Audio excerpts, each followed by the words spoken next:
Mesdames et messieurs, bonjour. Alors, je m'adresse à vous, mais évidemment, je m'adresse aux téléspectateurs, on va appeler ça. Alors, très heureux de vous accueillir pour la 4e session du cycle de conférences consacré à la stratégie neutralité carbone dans le monde pour l'immobilier et le bâtiment à l'horizon 2050. 23 experts internationaux vont nous présenter leurs travaux, leur expérience, leurs bonnes pratiques.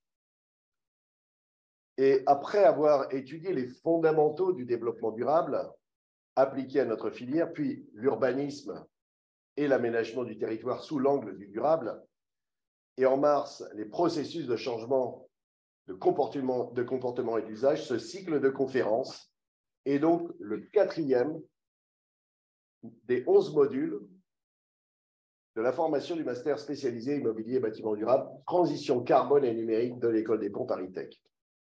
Nous étudierons ensuite la finance durable, la gestion de parc, la gestion de projet, la programmation, la conception, les solutions techniques et enfin l'exploitation et la maintenance, toujours sous l'angle du durable. À la suite de cette année d'études, les mastériens proposeront une thèse professionnelle qui participera à l'amélioration continue des processus de transition vers un immobilier et un bâtiment résilient, décarboné et soucieux du bien-être des usagers. Depuis sa création, nous ouvrons les portes de ce cycle international et vous pourrez d'ailleurs accéder dans les semaines qui viennent aux enregistrements des présentations. Toutes les présentations sont enregistrées. Nous donnons donc accès aux conférences de cette semaine via le lien Zoom qui vous a été transmis. Vous êtes près de 400 personnes à vous y être inscrites. Ce sera le même pour toute la semaine. Alors, les 26 mastériens de la promotion 2023, ici présents dans la salle, sont donc présents à la Maison des Ponts et dans le cadre de leur formation, ils auront un travail à rendre qui sera publié dans l'année qui vient via un yearbook. D'ores et déjà, on a eu une première année. La deuxième année, l'année dernière, on va sortir le yearbook avant le 14 avril, c'est-à-dire avant la remise des diplômes des mastériens. Alors, j'en profite pour remercier Camille Laborie, la déléguée générale de cette belle maison, Marie-Mathieu Pruvot, la directrice de l'enseignement de l'école, et Karen Perrona, la responsable des masters. Alors, tout à l'heure, elle a déjà été remerciée, mais je crois qu'on peut la remercier très souvent parce qu'elle nous aide non seulement à organiser toute cette logistique, et Dieu sait si c'est compliqué, puis elle nous soutient surtout, et elle va jusqu'au bout, puisque là, elle va évidemment s'occuper de la modération pendant les 2 premiers jours de ces conférences. Je vais laisser la parole à Bruno, le coordinateur et l'animateur de ce cycle de conférences, Bruno Mesureur, il faut que je donne le nom entier. Un merci particulier à Nivalade qui accompagne avec talent Bruno dans la programmation. Et Bruno va donc nous détailler le programme que vous pourrez suivre en visio. Alors, la nouvelle économie qui s'élabore doit s'appuyer sur l'intelligence collective. Je le dis aux mastériens, je dirais au moins 5 fois par semaine, à chaque module, et le travail collaboratif. À contrario de l'économie fossile, qui est bâtie sur l'individualisme, la spécialisation et le silotage. Tout à l'heure, Anthony a parlé des interfaces. C'est notre principal souci, c'est de faire en sorte de relier, de faire des ponts. À l'école des ponts, c'est normal, et de faire des liens entre toutes les spécialités. Ce cycle de conférences montre une nouvelle approche, une autre vision du monde. Le changement climatique ne s'arrête pas à nos frontières. On enfonce des portes ouvertes, mais je crois que c'est important de le rappeler. Nous devons trouver collectivement un nouvel angle de vue. Nos conférenciers vont, soyons-en certains, élargir notre focale. Car on ne peut pas résoudre un problème avec le même mode de pensée que celui qui a généré le problème, nous expliquait Albert Einstein. Et je crois qu'il savait calculer. Merci à vous. Donc, on ne va pas être beaucoup plus long. Et Bruno, je te laisse la parole pour nous expliquer tout le programme. Merci Dominique pour cette introduction. Ça va être assez rapide, mais je vais brosser un peu le programme de la semaine, en commençant bien sûr par la journée d'aujourd'hui. À nouveau, bonjour à toutes et à tous. Il s'agit donc de notre troisième session sur la conférence Net Zero Carbon Strategy, Real Estate and Building Sector in the World by 2050, je le dis en anglais puisque c'est une conférence internationale. Nous allons être présents pendant 5 journées avec une thématique par jour et nous commençons ce 3 avril par la thématique immobilier durable, économie et finances. Après les mots d'accueil, nous commencerons. Je pense qu'on va commencer un petit peu en avance pour laisser un peu plus de temps aux questions-réponses, peut-être vers 11h15. On se donnera rendez-vous avec Marjolaine Grisard, qui est directrice RSE de la société Nexity. Donc, 11h15, nous reprendrons les conférences. Ensuite, nous donnerons la parole à Grégoire Chauvière-Le Drian, qui est directeur France de l'EIB, European Investment Bank, ou la Banque européenne d'investissement. Et ensuite, nous aurons une pause déjeuner d'1 heure et nous reprendrons à 14h, alors toujours heure de Paris, hein, pour ceux qui nous écoutent de l'étranger, Peter Schwittmann, qui est Chief Executive Officer dans la société Climate Strategy and Partners en Espagne, et il nous parlera beaucoup de financement de la construction durable. Nous terminerons aujourd'hui, exceptionnellement assez tôt, à 15h. Deuxième journée, le 4 avril, sera consacrée à un thème vraiment important qui est construire autrement et utiliser autrement. La première intervention, à 10h du matin, Thomas Le Duron, qui est partenaire de Impulse Partner. Ensuite, nous donnerons la parole à Charles-Édouard Delpierre, qui est le DGA de Tractebel. Ensuite, à 11h30, Fabrice Denis, qui est directeur général du pôle Construire Autrement de la société Bouygues Bâtiment. Nous terminerons la matinée avec Emmanuel Normand de la société Saint-Gobain.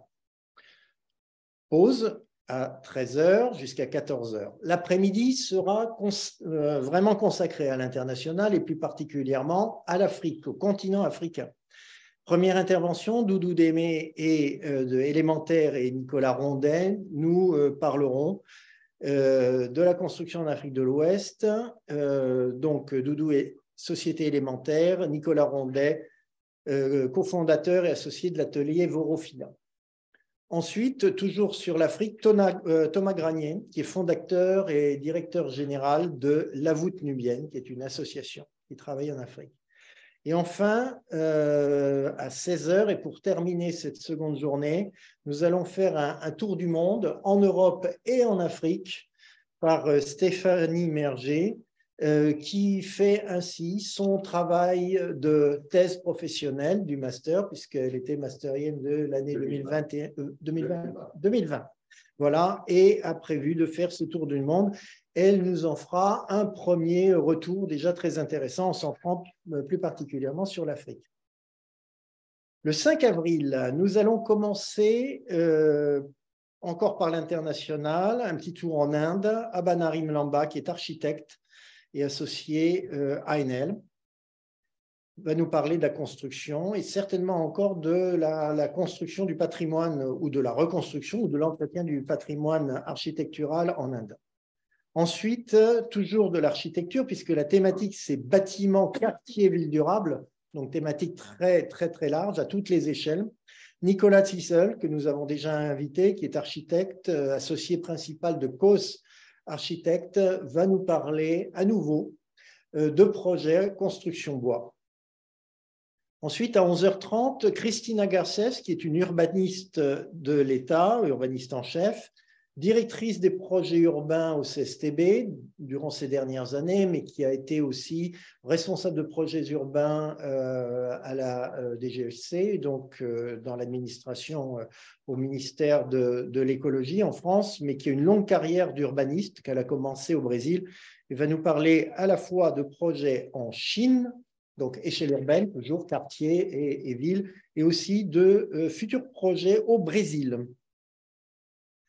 Après la pause déjeuner, nous nous retrouverons à BIMworld, mais là, j'ai oublié, oh mon Dieu, il y a effectivement encore à 12h15 Hélène Chartier, que vous connaissez peut-être déjà parce qu'elle est déjà intervenue dans ce cycle, et elle est responsable du département zéro carbone au C40, C40 qui est l'association des grandes villes qui s'intéressent au développement durable. C40 parce qu'il y avait 40 villes, mais je crois qu'ils sont maintenant le double, donc 80 me dit Dominique. Voilà, et ce sera la fin de cette conférence puisqu'ensuite nous irons à BIMworld.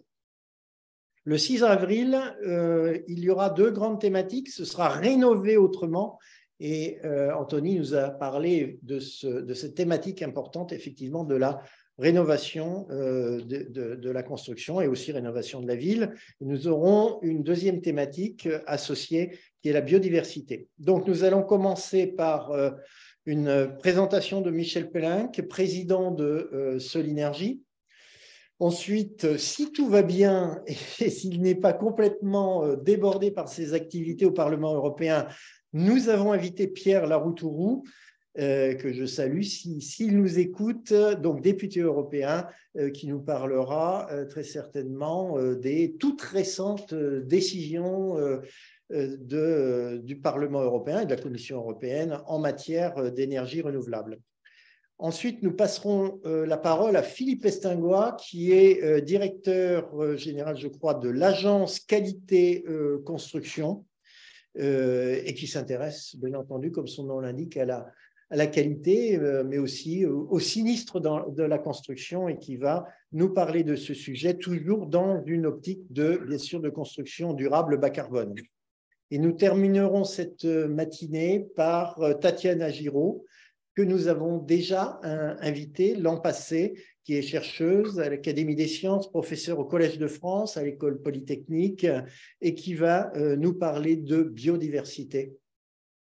Ce sera la fin de cette matinée aussi de cette journée, parce qu'après la pause déjeuner, nous nous retrouverons également à BIMworld. Enfin, dernière journée, 7 avril sera consacrée à une thématique eau, déchets, énergie. Nous commencerons par la présentation de Stéphane Bourg, qui est directeur au FREMI, au BRGM, donc le Bureau de la recherche géologique minière. Nous passerons ensuite la parole à Philippe Biwix, directeur général de l'AREP, donc, qui est ingénieur et architecte. AREP, c'était l'agence des gares, c'est une grande agence d'architecture et d'ingénierie. Nous passerons ensuite la parole à, je vais dire Orano, parce que je ne suis pas sûr que Claude Imovin puisse être avec nous, car il est peut-être, je n'ai pas eu totalement confirmation, mais je pense qu'il sera en Chine avec le président de la République. Mais nous aurons de toute façon sa présentation par Augustin Dumas, donc présentation sur l'énergie nucléaire. Et nous terminerons ce cycle à 12h15, le 7 avril, donc par Hervé Demestre, président de la société Valobat. Et ce sera la fin de cette conférence de 4 jours et demi finalement, et nous terminerons donc à 13h le 7 avril. Excellent. Voilà sur l'organisation de cette session. Donc, nous aurons majoritairement des présentations faites en français. Il y aura quelques interventions en anglais, mais je crois que nous allons tester pour la première fois une traduction en sous-titres, traduction simultanée mais sous-titrée. J'espère que ce sera de bonne qualité. Apparemment, ça marche assez bien. Toujours dans le côté organisation, je voulais dire que cette année, comme nous avons quand même un peu moins d'intervenants, mais que ça reste très, très dense, nous aurons des interventions de 30 minutes Mais vraiment, je dis 30 minutes, ce sera plutôt 29 que 31. Et je compte sur les modératrices et modérateurs pour être très rigoureux. Et un quart d'heure, mais là aussi, ce sera vraiment un quart d'heure qui pile de questions-réponses. Donc, ça veut dire qu'on aura à peu près 4 questions maximum parce que nous n'avons pas de temps entre les deux interventions, ce qui nous permet quand même d'avoir 4 conférenciers par matinée. Merci. Merci.